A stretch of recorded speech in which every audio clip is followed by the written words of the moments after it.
اعوذ باللہ من الشیطان الرجیم بسم اللہ الرحمن الرحیم وَإِنَّ يُونُسَ لَمِنَ الْمُرْسَلِينَ إِذْ أَبَقَ إِلَى الْفُلْكِ الْمَشْحُونِ فَسَاهَمَ فَكَانَ مِنَ الْمُدْحَضِينَ فَالْتَقَمَهُ الْحُوتُ وَهُوَ مُلِيمٌ صدق اللہ العظیم۔ سامعین و ناظرین، السلام علیکم ورحمۃ اللہ وبرکاتہ۔ قصص الانبیاء سے آج ہم آپ کے سامنے حضرت یونس علیہ السلام کا قصہ بیان کرنے جا رہے ہیں۔ حضرت یونس علیہ السلام اللہ کے برگزیدہ نبیوں میں سے ہیں اور آپ کے والد کا نام متہ ہے اور اسی نسبت سے آپ یونس بن متہ مشہور ہیں۔ اللہ تعالیٰ نے آپ کے بارے میں فرمایا وَأَرْسَلْنَاهُ إِلَىٰ مِائَةِ أَلْفٍ أَوْ يَزِيدُونَ کہ ہم نے آپ کو تقریباً 1,00,000 بلکہ اس سے بھی کچھ زیادہ لوگوں کی طرف مبعوث کیا۔ یہ لوگ اہل نینوا کہلاتے ہیں، یعنی نینوا کا موصل کا جو علاقہ ہے اس کی طرف آپ بطور نبی مبعوث ہوئے ان لوگوں کی ہدایت کے لیے۔ تو حضرت یونس علیہ السلام کا قصہ تفصیل سے مختلف صورتوں میں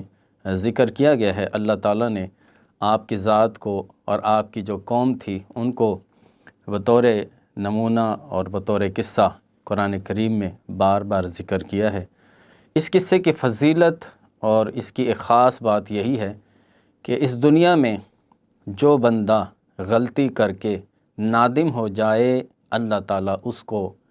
معاف بھی فرما دیتا ہے اور اس کو اپنا محبوب بھی بنا لیتا ہے۔ اس قصہ کی خاصیت یہ ہے جو قوم سے بھی ظاہر ہو رہی ہے اور اللہ تعالیٰ کا جو برگزیدہ نبی حضرت یونس علیہ السلام ہے ان کی نسبت بھی اسی واقعے سے مذکور ہے کہ ایک طرف تو آپ اپنی قوم کو تبلیغ فرماتے رہے، اہل نینوا کو، لیکن دیگر قوموں کی طرح وہ ہٹ درمی کا شکار رہے، شرک اور بت پرستی میں مصروف رہے۔ تو اللہ تبارک و تعالیٰ کا یہ نبی یعنی حضرت یونس علیہ السلام سمجھا کر جب ان سے مایوس ہو گئے تو آپ اللہ کے اذن کے بغیر اس بستی کو چھوڑ کر ہجرت فرمانے کے ارادے سے نکل پڑے۔ تو اللہ تعالیٰ نے قوم کے بارے میں تو یہ فرمایا کہ ایسا نہیں ہو سکتا کہ کوئی بستی والے ایمان لائیں اور ان کا ایمان ان کو نفع نہ دے، ایسا کسی نے کیا ہی نہیں سوائے یونس علیہ السلام کی قوم کے، کہ جب ان کے اوپر عذاب ظاہر ہو گیا لما آمنوا کشفنا عنہم العذاب، فرمایا گیا کہ ان کے اوپر عذاب آ چکا تھا، بالکل سایہ فگن ہو گیا تھا، لیکن جب انہوں نے عذاب کو دیکھا، اس کے اثار کو دیکھا تو فوراً توبہ طائب ہو گئے اور اللہ پر ایمان لے آئے اور اللہ کے سامنے نادم ہو گئے۔ اللہ نے اس عذاب کو ہٹا لیا۔ یہ بھی اس کی شان ہے، اس کی قدرت ہے، کیونکہ وہ ان اللہ علی کل شیء قدیر کی شانوں والا ہے۔ اللہ تعالیٰ نے قوم کو معاف فرما دیا۔ دوسری طرف حضرت یونس علیہ السلام ہیں جو اپنی قوم سے مایوس ہو کے ہجرت کے ارادے سے نکل چکے تھے۔ اللہ تعالیٰ نے ان کے بارے میں فرمایا اذ ابق الی الفلک المشحون، جب وہ بھاگ کر گئے تھے بھری ہوئی کشتی والوں کی طرف اور پھر وہاں پر قرآن اندازی ہوئی، اور قرآن اندازی میں حضرت یونس علیہ السلام کا نام نکلا کہ وہ کشتی میں سوار نہیں ہو سکتے بلکہ وہ کشتی سے ڈب کر جائیں گے، چھلانگ لگا دیں گے۔ تو اللہ تعالیٰ نے بالکل واضح انداز میں اس کو ارشاد فرمایا کہ قرآن اندازی ہوئی اور وہ دھکیلے ہوئے میں سے ہو گئے۔ پس جب انہوں نے سمندر میں چھلانگ لگائی تو ایک مچھلی نے ان کو نگل لیا، وَهُوَ مُلِيمٌ، اور اس بات پر پھر آپ ملامت فرما رہے تھے۔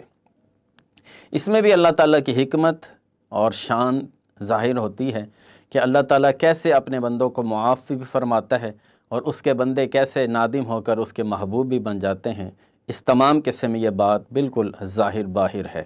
یونس علیہ السلام کتنے دن مچھلی کے پیٹ میں رہے، اس میں بھی تاریخ جس طرح مختلف روایات بیان کرتی ہے،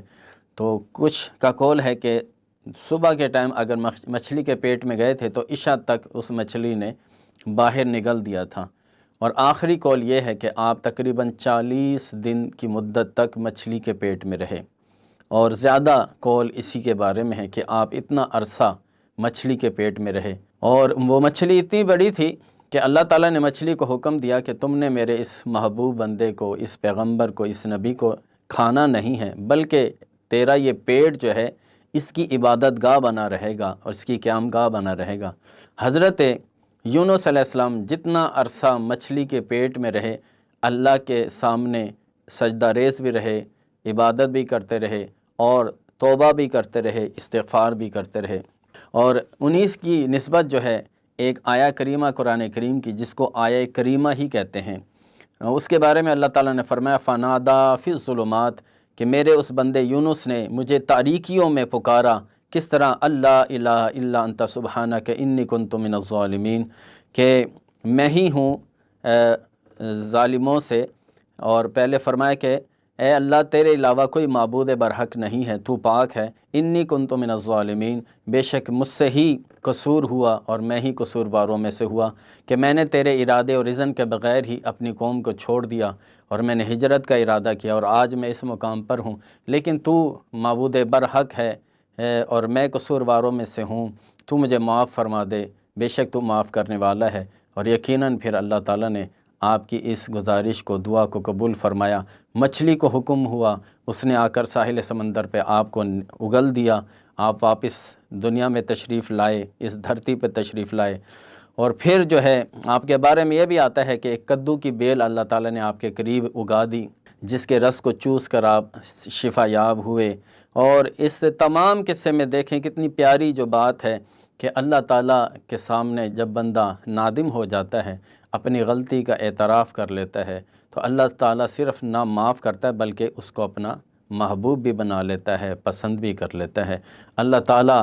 ہم سے بھی غلطیوں کو دور فرمائے اور ہماری غلطیوں سے صرف نظر فرمائے، اور ہمیں بھی کثرت سے توبہ استغفار کرنے کی توفیق عطا فرمائے، اور ہمیں بھی اپنے محبوب بندوں میں شامل فرمائے اور دنیا اور آخرت کی بھلائیاں عطا فرمائے۔ وما توفیقی الا باللہ، والسلام علیکم ورحمۃ اللہ وبرکاتہ۔